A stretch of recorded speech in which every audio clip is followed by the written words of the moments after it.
Okay, hello everyone and welcome back to another video. Today I got some special guests. We got two Chinese versus two foreigners today. Today we're just gonna ask some questions and we're gonna represent the foreigners, ask the Chinese some questions, and they're going to do the same to us, and I hope you enjoy the video. So let me introduce you to them first. I am Bishoy. I'm from the UK. I've lived in China for 10 years. Hello, your cameraman Emma. Hello, I'm Stefan. I'm Chinese. Yeah, I lived in the UK for 3 years. Okay, so these are my special guests today. We're at a beautiful golf course in Kunming. The weather is great again. So, I want to know, what are the weird things for you guys, like Chinese people do? spit. Yeah. Spit. What? Spitting. Yeah, that is. Yeah, I don't get meet, that. like the most beautiful people, and then they just like. You're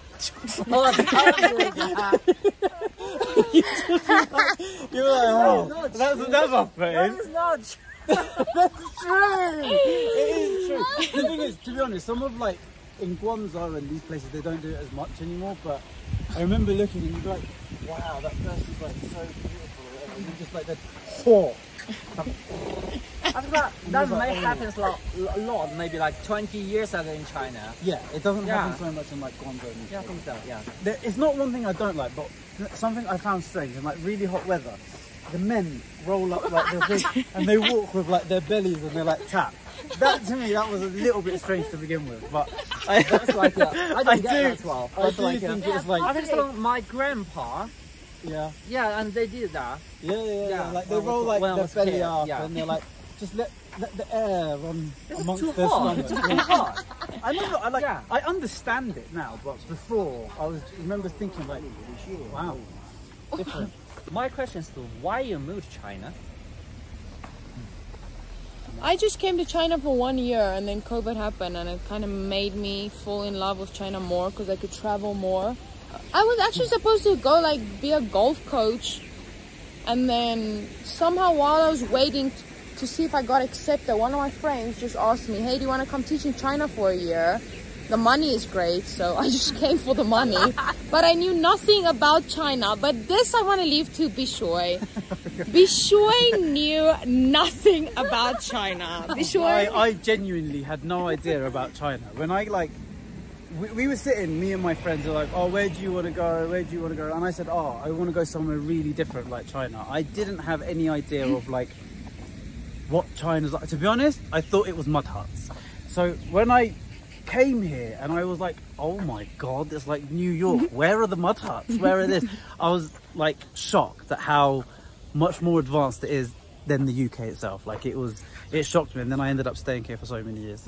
Yeah, so that is why our point is like people come to China maybe just to see, and then once they came here they really fall in love I with think it. like there's so much opportunity. You can't compare it to like, for example, you compare it to a place like Singapore. You think, wow, Singapore's built, but then you think China is twice as built with twice as many opportunities. So you think, well, why would I live in somewhere like Singapore or something like this? But that's like, I hear some things about like a lot of people say the foreigner come to China because they cannot have a good life in their own country.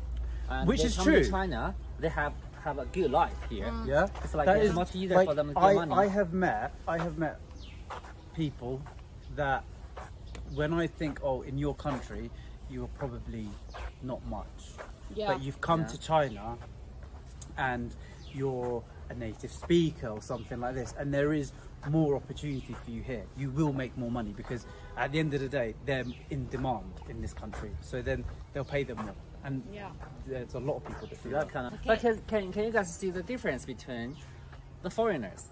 It's like we are Chinese, we can see the difference between Chinese, Korea, Japanese. I mean, can you see the difference? But can they really? I don't think I you can. We've had this discussion before. I don't think you can. Yes, I can. I can. You can tell the difference between a Korean, a Japanese, a Chinese. we can see the We can difference. see the difference. Yeah.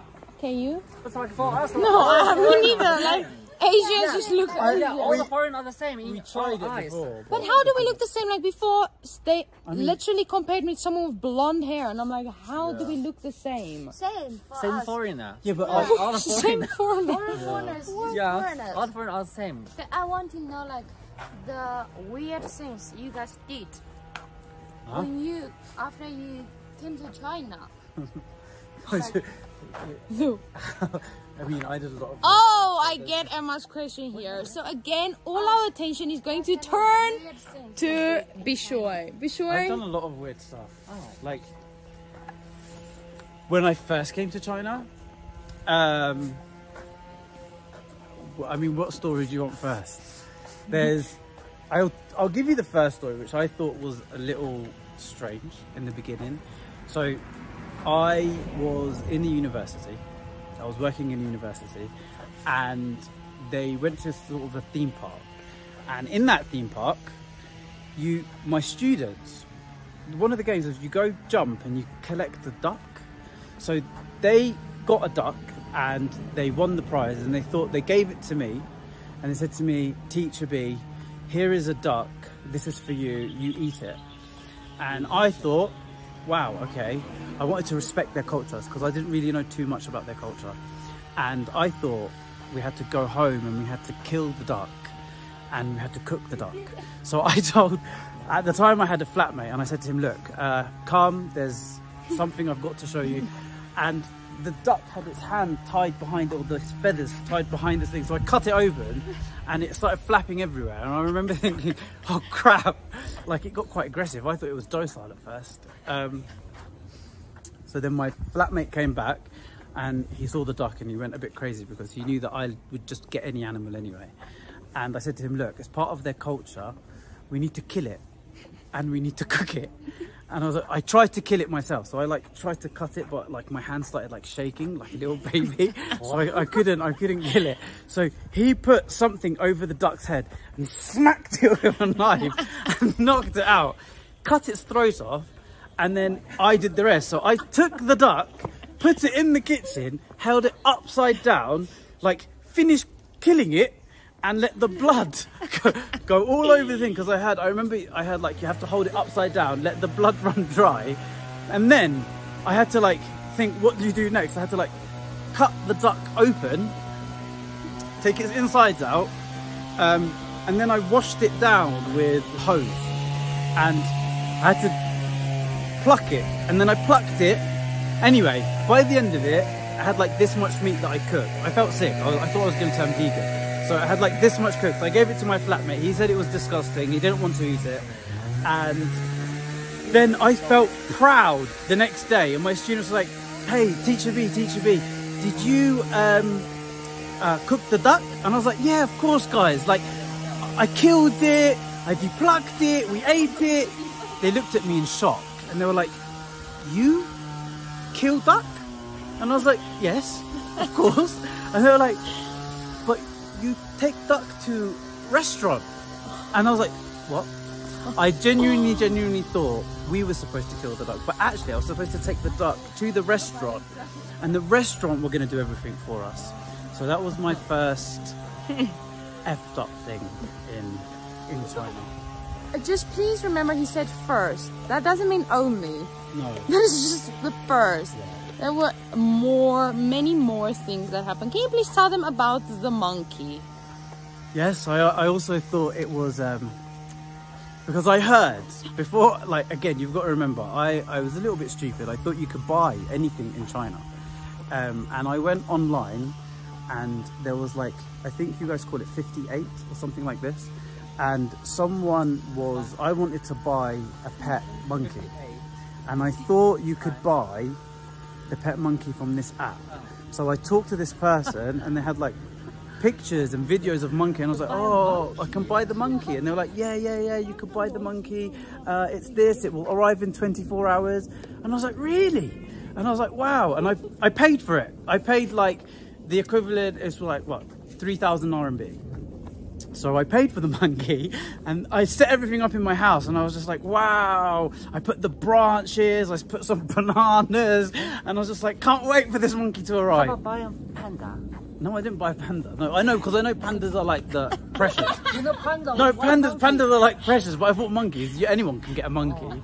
I monkey. And then the next day I waited, and I sent him the address of my work. So I waited for the monkey, and it never arrived. So I found out that I got conned, that you can't buy a monkey. But for me to claim any money back, I had to go to the police station. So I had to go to the Chinese police office, and it's illegal, by the way, to buy monkeys. And I had to go to the police station, and I had to tell them, hi, I need to report like some illegal action that happened, and I lost my money. And they're like, what did you do? And I was like, I tried to buy something online and it never arrived. And they're like, what did you try to buy? And I was just like, oh, I tried to buy a monkey. And they're like, sorry? They're like, I tried to buy a monkey. And they're like, monkey? And I was like, yeah, I tried to buy a monkey. And they're like, ah? And they all, like, the whole police office started laughing. I want to know from the Chinese, why did you guys create something like Baijiu that has 75% alcohol in it? Do you guys... Are we allowed to swear? No. It tastes horrible. Yes, why did you guys invent Baijiu? Because 75% alcohol and like you just drink to die. Like, what is the purpose of Baijiu? Maybe it's for some like shots, you know, you feel that it's strong culture. feeling. Maybe It's the culture. torture. Yeah, it's culture. Oh, culture. I heard culture. You also can torture yourself. Oh, okay. I heard it's torture, but apparently it is culture. It's like easy to drink, but it will kill you. If you have too much of it, it will kill you. It's like really, really strong stuff. My question is, why do so many Chinese people stare at foreigners? That is a It's great like, question. it's China. It's not other countries. It's China. There's not a lot of foreigner here, especially in some cities like But Kunming. when they're staring, what is it they want to know? Like, where are they from? Or they just looking at us like aliens? Or what? Yeah, it doesn't look different with us. Oh my. Another big question that I have for the Chinese, Emma and Stefan, why do you guys not use your own profile pictures on WeChat? I use mine. Okay, but most Chinese, you are talking for the Chinese. I don't know, like maybe not that confident. Feel like a little bit cheesy. I use mine. That's why we're Okay, for all the people not in China, these two are literally the odd ones out. 99% besides these two don't use their own profile I pictures. got a lot of friends. They use their own picture as well. And I thought No. I think like Chinese people, they No, you always use consider cartoons. more about the outlook. If they think If you're not, I think, like, to be honest, Yeah. Lizzie, a lot of them, it's not that they don't use their profile picture, they use their profile picture and it's photoshopped so much that it doesn't look like them. yeah. but like- they look nice. It looks nice, Yeah, it that's does the look point. nice, it doesn't, but it doesn't look like the person that you're talking to. Yeah, and also maybe from my own opinion, they feel like if they're not that handsome, beautiful, Yeah, then they they won't feel use like their own picture. why use my own Yeah, picture? I just that is the reason. If you Yeah. think, oh, I'm so handsome, I'm so beautiful, of course I'm going to use mine. yeah, Yeah. just lack of confidence. Okay, why are you guys so adamant at eating at this time, having lunch at this time, having dinner at this time? Why can't you just be easy? I think like it's not. I think just for you maybe. No. I think for everyone it's like this. At lunchtime we have lunch. At dinner time we have dinner. At breakfast time we have breakfast. That's like I think like all Chinese people. No, but you guys have like slight panic attacks when you don't have lunch. It's at, not- like, it's not half all 12. food. If it's not like from 11:30 to 12:30, 1, that's it. Like the gates of hell have opened. But I feel like because that is Chinese lunchtime. people work every day, so they know they start work at 9, so 8 o'clock they're eating breakfast, Yeah. 12 o'clock they're eating lunch, and they then have their nap 6 as well, o'clock, like, yeah. From 11:30 to 12, they'll have their lunch, and then from 12 to 12:30, they have their nap. And if it isn't in that sequence, then you've just pissed them off. But Because, is like, that different? Is that different for foreigner? we don't have like those sort of siestas now. We just eat when we're hungry. Yeah. Plus, like sometimes you don't And have you to have guys like a don't full take meal. naps? No. Yeah, oh yeah, Chinese people do nap a lot. But I have to admit, like, I do appreciate that half an hour now. Yeah. Yeah, because we started since we were kids, Yeah. even at the to school, college. we still take naps. I want to know, what do you feel like after living in China, especially you two, after more than 5 years? How do you feel About China. Yeah. Do you feel like you are half Chinese, half foreigner? That is Turning more difficult. Chinese. That is so difficult because I feel like I live in China, so like China isn't my home because I'm still a foreigner to everyone else, but I've lived here, you know, for a long time, but I still don't feel like home. So it's a weird feeling. It's like I've been living here and it's comfortable, and like my work, my friends, everything is here, but I'm still a foreigner to everyone else. Yeah, because like you still walk, you still get the stairs, you still get this. But I will say that there are some things that I have taken home from China. So when I go to England, everyone in England eats from their own plate, right? But I'm so used to, like, you know, we put all the food together and I like a little bit of this, a little bit of this, a little bit. So I find myself with my fork at like their plate and just eating some of their food, and they're like, Bishop, what are you doing? What are you doing? And I'm just like, I just want to taste a little bit of this. So I take a little bit of the Chinese culture back to England, and I sometimes mix it up a little bit. So it's, for me, I get confused what's what, and I have to remind myself, no, that's not good in England, that's for Chinese. And then in China, I go, oh, that's not good in China, that's for England. So I do mix it up a little bit. But yeah, I think you guys asked a lot of questions and we also answered a lot of questions. But if we did miss some questions, if you're a foreigner, ask us. Then next time we'll ask the Chinese. And if you're Chinese, ask us and we'll try to answer it next time when we do something like this again. This is the first time I ever tried a video like this, so let's see how it goes. Thank you for watching until the end. I hope you had fun. Remember to like and subscribe, and I'll see you in the next video. Bye. Bye. Bye.